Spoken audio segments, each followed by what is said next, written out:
Hi everyone, I'm Rosie and welcome back to my channel. Today I'm going to show you how to make one of my favorite hearty comfort foods. My slow roasted green chili pork is so flavorful, tender and juicy that it just melts in your mouth.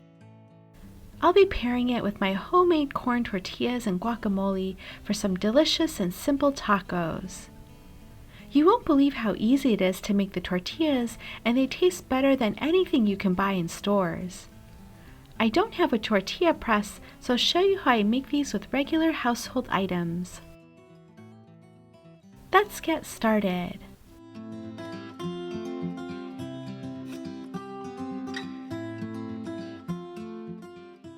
I'm using about a teaspoon of Himalayan pink salt and a teaspoon of black pepper on each side, but you can always start off with less and add more at the end once the dish is done cooking. I have a 2 1/4 pound bone-in pork butt. You could use a boneless roast instead if that's easier to find. I'll be baking it in my cast iron pan for 3 hours total at 350 degrees Fahrenheit. For the first hour, I'm going to roast it with just salt and pepper on both sides.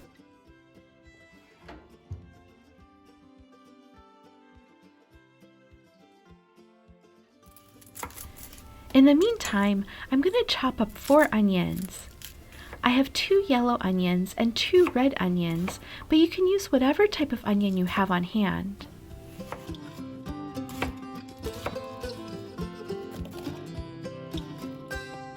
While I have onion eyes, I'm going to dice up 1 more red onion for the guacamole later on.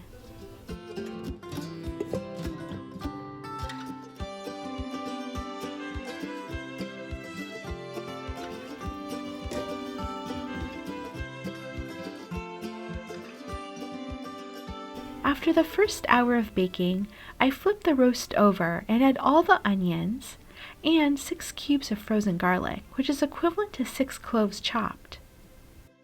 I'm also going to sprinkle on about half a teaspoon of chipotle powder. Chipotle adds a wonderful smoky flavor, but it does have some heat to it, so you can use less if you want the pork to be less spicy.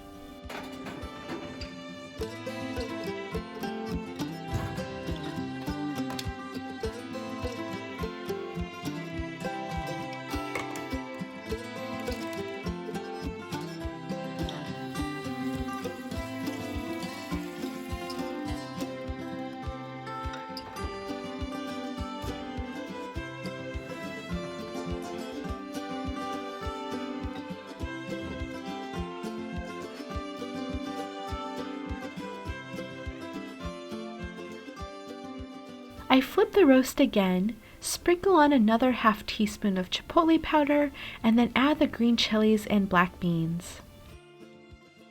I only add in the chilies and black beans for the last hour of cooking, so they retain most of their texture and don't get too soft.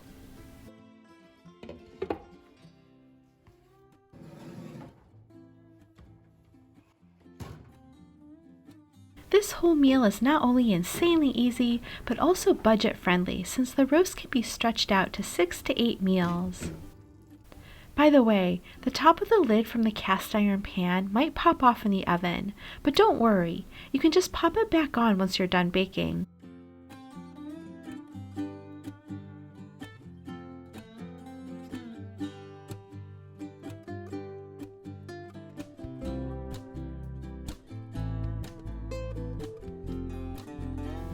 Just look at how juicy and tender the pork is. It has so much flavor with a nice smokiness from the chipotle and chilies, but it isn't too spicy, and the onions provide just a touch of sweetness. Give it a taste, and you can add a bit more salt and pepper to your preference, but this was perfectly seasoned for me and I didn't add anything else. Let's make the tortillas. I'm measuring out 2 cups of masa harina and 1 teaspoon of Himalayan pink salt. Then I'm going to mix in 1 1/2 cups of hot water straight from the kettle.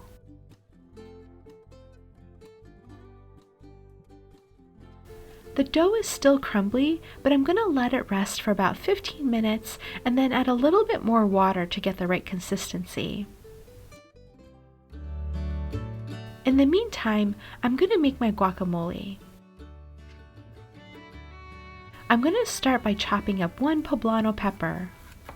The seeds can carry some heat with them, so I like to make sure I get all of them out. Living in California, I've eaten a lot of guacamole, and I must say I prefer my homemade guac to anything I've ever had from the store or even restaurants. It's that good, so I really hope you give it a try. I'm going to quickly roast the pepper in a dry pan until it's browned and the skin is a little bit blistered.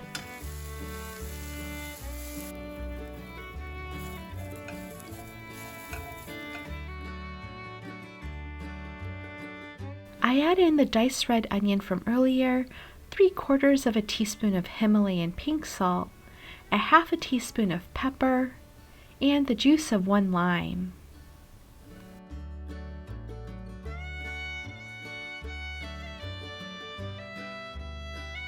Then I add 3 large ripe avocados. My secret to removing the pit is just gently squeezing the avocado. See how easily the pit pops right out?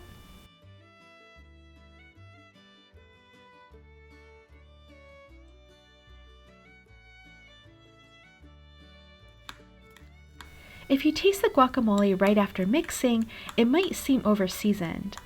The flavor of the salt, pepper, and lime will mellow out once it sits for a few minutes. So I always like to check the seasoning right before serving and add any additional salt, pepper, or lime if necessary. I like my guacamole a bit chunky, but feel free to keep mixing until you get the texture you like. Let's make these tortillas and we are in the home stretch. I'm going to add a few extra tablespoons of room temperature water to get the dough to the right consistency. It should feel soft and pliable like Play-Doh, but not sticky. You should be able to easily roll it into a smooth ball. This is a pretty forgiving process though. If you end up adding too much water, the dough will be too mushy and sticky, but you can just add a little extra masa.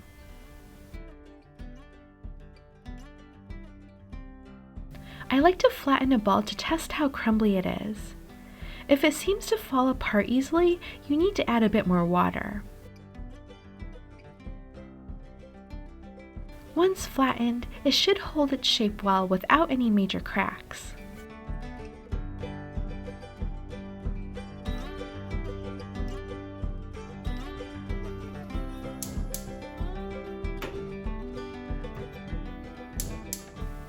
I like to portion out the dough into balls while the griddle is heating up, and then press the tortillas just before they go on the pan.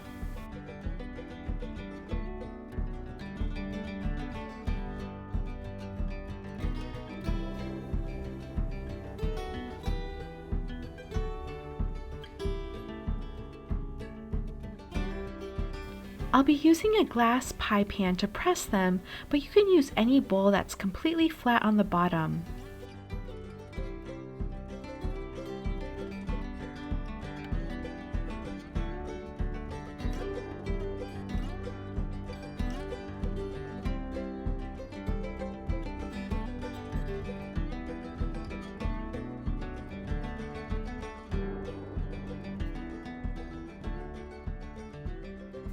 I'll be cooking the tortillas in a dry griddle on a medium-high heat, but you can use cast iron or any other shallow pan you have. Once the edges curl up, it's ready to flip to the second side. These only need about 1 minute on each side to cook until they're slightly browned. Then stack them on top of each other so they can steam and soften.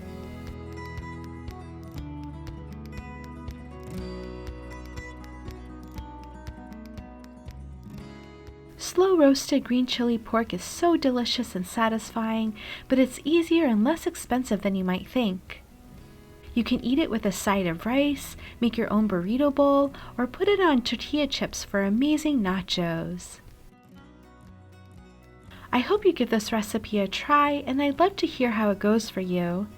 If you enjoyed this video, please give it a thumbs up, subscribe for more easy cooking and baking videos, and say hi in the comments. Thanks for joining me today, and I'll see you next time. Bye!